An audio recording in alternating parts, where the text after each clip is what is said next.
Hello everyone, we're going to go through rheumatoid arthritis, and it's going to be a simplified version for year 1 and year 2. So the content, we're going to recap the anatomy of the joint. We're going to look at rheumatoid arthritis, the clinical manifestation and the role of the immune system. And we're also going to look at different treatments.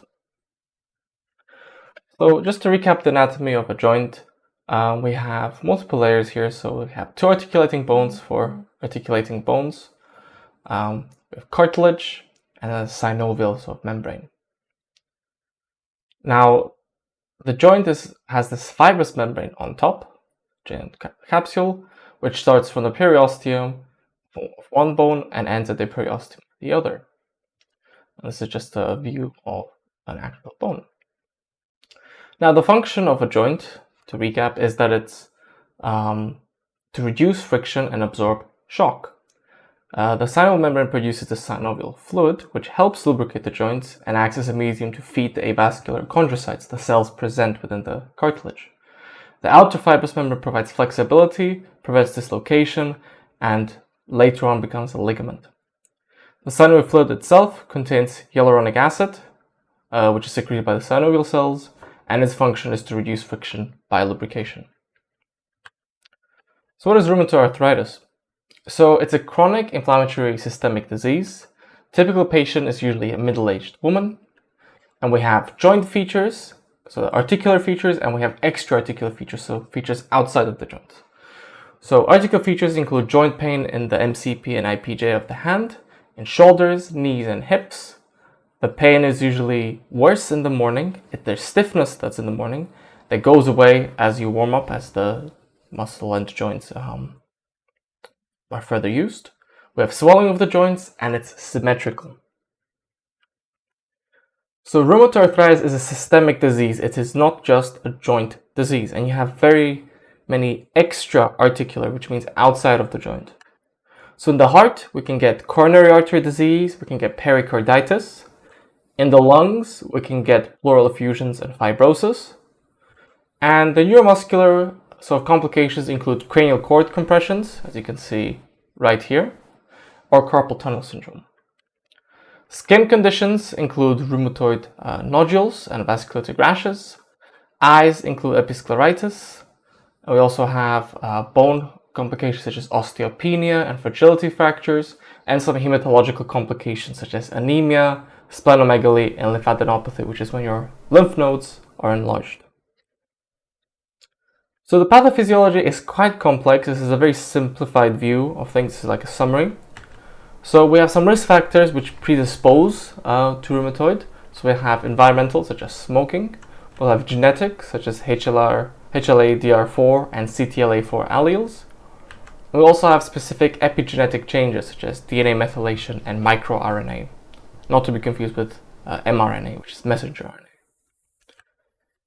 Autoimmunity, so we'll have loss of tolerance due to self-protein citrullination, which is just the alteration of the protein. And as a result, the body responds by creating antibodies against the target proteins. This is your anti-CCP, so anti-citrulinated protein, and rheumatoid factor. But there are many cytokines involved in rheumatoid arthritis, but these are the 3 core cytokines. So it's TNF-alpha, interleukin-1, and interleukin-6. And all of the inflammation that's generated is through these cytokines, and they help propagate the inflammation. So then we get the symptomatic disease. So we start with synovitis, which is the inflammation of the synovium. So that's that synovial layer we discussed earlier. We then get, so this is from the inflammation of the cytokines and the activating of the resident cells. We get arthritis, which is once irreversible changes happen to the joint. Then we get systemic disease, which is the exposure to the inflammatory environment goes outside of the joint. So we can have vascular, musculoskeletal issues, altered metabolism, such as in the liver, and a whole systemic issue. So the joint disease starts with cytokines, which activate the resident cells. So resident cells are your stromal tissue cells, which is your macrophages, neutrophils, and osteoclasts. These are your cells, immune cells that sit inside the tissue. We also get activation of MMPs, which are released and they degrade tissue. These are your matrix metalloproteinases, which are produced by the stromal cells. and also the macrophages osteoclasts. So arthritis, we get this autoantibody immune complexes formed within the joint, and this comes from the innate immune system, where the antigen-presenting cells, such as your dendritic cells, activate T cells through the cytokines we mentioned before, and then the adaptive immune system, which is your B cells becoming plasma cells, create the autoantibodies. So this is your anti-citrullinated antibodies and rheumatoid factor. This creates immune complexes within the joint, and this propagates further inflammation. We also get a local tissue response, which is the matrix metalloproteinases degrading the tissue further, which further contributes to the inflammation. And cytokines are released by all these processes, which promote inflammation and therefore propagating it. Then, what the result of this is permanent damage to the cartilage by the osteoclast, chondrocytes, and other cells, which are stimulated by these pro-inflammatory cytokines. So management options. So we can have conservative, we can have medical and surgical options. So conservative will always be patient education, no matter what disease, patient education, and in this case it's smoking cessation. Part of that would be immunization, because this is a systemic disease, so immunization against such as pneumococcal and other common infections may be helpful. We also have physical therapy and occupational therapy, where the patient will prefer to sort of modify any lifestyle, such as in their work, that could be occupational therapy, or at home, or physical therapy to train the joints so that the stiffness and the pain, so that the patient can work through that. Medication, so we have simple symptom control, so this will be your NSAIDs, so non-steroidal anti-inflammatories, and corticosteroids given as an injection, or can also be given orally. If it's given as an injection, it will go directly into the joint to relieve any inflammation. We have DMARDs, so these are disease-modifying anti-rheumatoid drugs. So this is your methotrexate, your hydroxychloroquine, and sulfasalazine. These are given by the specialists at different concentrations. With methotrexate, you have to remember you have to also get folic acid. Then we have biologics. So this is your TNF alpha blockers, IL-1 receptor blockers, IL-6 receptor blockers, and CD20 blockers. And these work specifically to target the different pathophysiologies of rheumatoid arthritis on a molecular level. Now we have surgery. So this is less common these days, but you can get joint replacement and arthroscopy to sort of clean out the cartilage and to remove the inflamed tissue. But the hallmark or the majority of the therapy will be medication and conservative. So how does the medication work? So the medication, the goal is to reduce inflammation.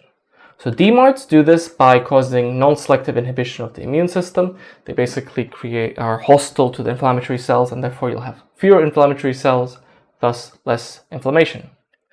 Biologics, we've mentioned before, they block specific pathways. So a TNF alpha blocker will block TNF alpha. TNF alpha is responsible for the inflammation. It's released by the different tissues during the inflammatory process.